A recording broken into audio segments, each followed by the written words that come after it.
Deschooling doesn't hold our attention for very long, especially when fear jumps in and tells us we're doing it all wrong. But here's what I've learned over the last 30 years of unschooling. There are 5 quick reasons to prioritize deschooling. Number 1, old school habits are sneaky, and fear thrives on them. Number 2, most unschooling struggles actually trace back to incomplete deschooling. And number 3, you're not just changing methods, you're undoing decades of conditioning. Number 4, deschooling improves connection with our kids, not just education. And number 5, your life keeps changing, and so should the lens you look through. I'm going to start something new. I'm going to send out a weekly email about deschooling. Because so often when we think that unschooling isn't working, it's really that deschooling has been a little overlooked. Sometimes we get the wrong message from people on what to do, how it's supposed to go, and I want to help you out. I don't want to overwhelm you though. Just a quick midweek email that reminds you that learning never really needed a classroom. So I'll put the link in the show notes and you make sure you get on my email list so that we can connect this way and I can give you the help that you really need so you can be successful at this. No matter where you are on the continuum of leaving school and not knowing what to do or long-time unschooler and you just need a little bit more of a pep talk, a lot of the times the focus needs to be on deschooling. So I want to send you an email to help keep you moving forward. No guilt, no overwhelm. Just 5 or 10 minutes to focus on the deschooling part. Because here's the truth. I don't really think we ever stop deschooling. I don't think it's one of those 2-week things that we get finished and then we move on to the good stuff. I think that conditioning that's happened with us about what we think about learning or what we think about children, I think it affects us. When we see what other people are doing and we make comparisons, or we have a little story in the back of our head of what we expect or what we don't expect, what the kids should be doing, whether they're motivated enough. I think if we just take a few minutes to breathe and reflect and reconnect with our kids from this deschooling perspective, we're going to have a lot more success. Be sure you grab the link to sign up, and that way you can get that kind of encouragement. So today I want to give you 6 tips for what to focus on when you're moving in this deschooling direction.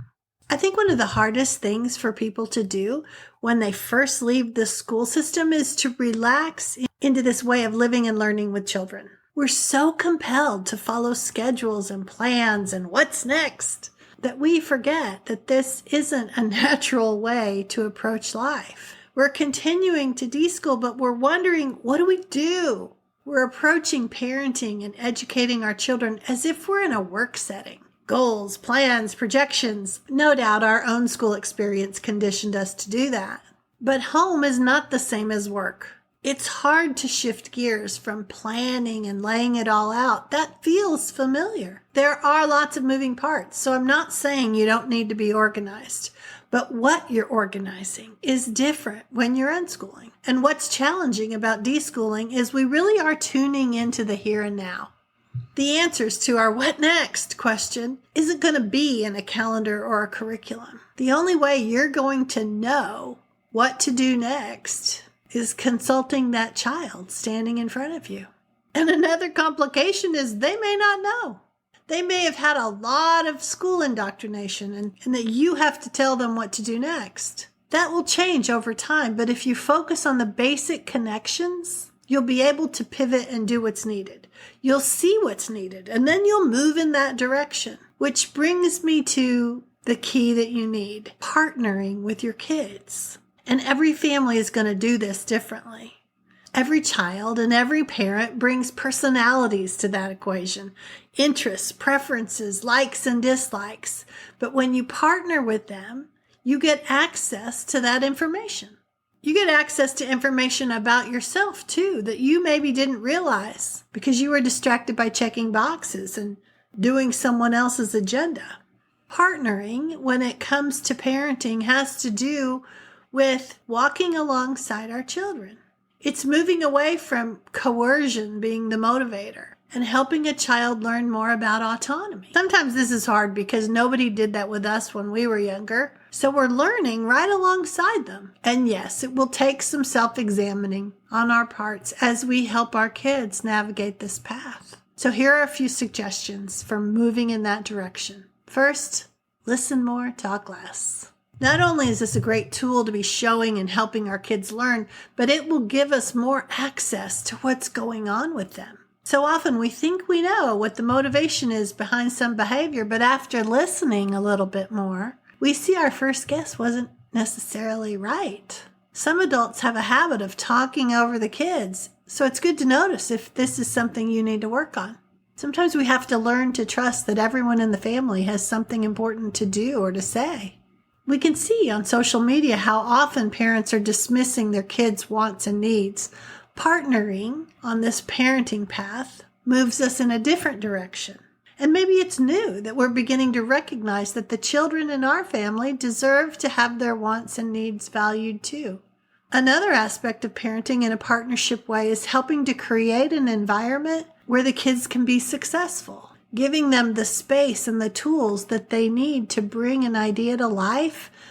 Most of us learn the opposite of this as children, but this might be a good exercise for some of you. See what it's like to give your kids the last word in an argument. Because this is really the bottom line. They love us and we love them. And all any of us really want is to have the people that love us most value our interests and listen to us when we talk. So another thing to do is to play more. Do you need more games? More cards, more dice, more fun apps, chalk or paint, or tools to build. Just the other day, my grandson was making something huge. This thing out of tape and paper and Post-it notes and all of my daughter's Girl Scout badges that he had found in the back drawer. I think the point was turning it into some kite thing with a fan that he found in the closet. I think there was a Minecraft connection too. I'm not sure. I don't really know what the point was. But we played with all these materials for a couple of hours. And yes, there are little pieces all over my bedroom floor. And I may never know what he learned from that. But that's not the important part. Playing, taking an idea and moving it to reality. It doesn't always have to be board games. It can be forts out of cushions in the living room. But if you need help embracing play, if this is something that's hard for you, and it is hard for a lot of people, I'll put some links to dive deeper. And over in my membership, we have a lot of links about learning how to play with our kids again. Educational research supports the idea that playing more is the right path to take to help kids learn. Next, enjoy your time with them. So often, kids want time with their parents when they're not being instructed or hurried. This may be a whole new way of approaching daily life with them. You might be surprised how much easier it is to enjoy the experience when you've dropped a lot of unnecessary expectations. So don't be in such a rush that you skip past simply enjoying each other's company. It can be as simple as a wink from across the room or snuggling next to them when they're on the couch for a couple minutes, taking them out for a dipped cone at Dairy Queen. Whatever helps them see that you enjoy their company, that you like spending time with them. Maybe it means saying something like, "Tell me more about that." Or instead of going to the kitchen to start dinner or going to move the laundry, having that little 5-minute interaction will be worth so much more because your kid will feel their ideas are valued. We resist, I think, because we think it's going to take a ton of time and we just don't have time, and they don't really need that. They probably don't even want a ton of time from us. Just 5 minutes. So set up your home for success. That's another thing to consider as we're deschooling. How can you make their world sparkle a little more? Literally and figuratively. What would make their eyes light up? What would be so fun? Putting up a tent in the living room? Grabbing safari gear and putting on Jurassic Park music? Or the movie? Or Jumanji? I ordered a neon sign for my grandson's bedroom that was blue and green Among Us. He's going to be so excited. I think when I first started this unschooling journey, I thought I'd sparkle up the subjects so they'd be more fun. And that's not really what I mean. It's sparkling up whatever brings joy. It has zero to do with academics. So don't go in that direction. More joy means more connection. More connection means more information so that you can know how to add more resources and sparkle up their lives, because the goal is really a full, rich life.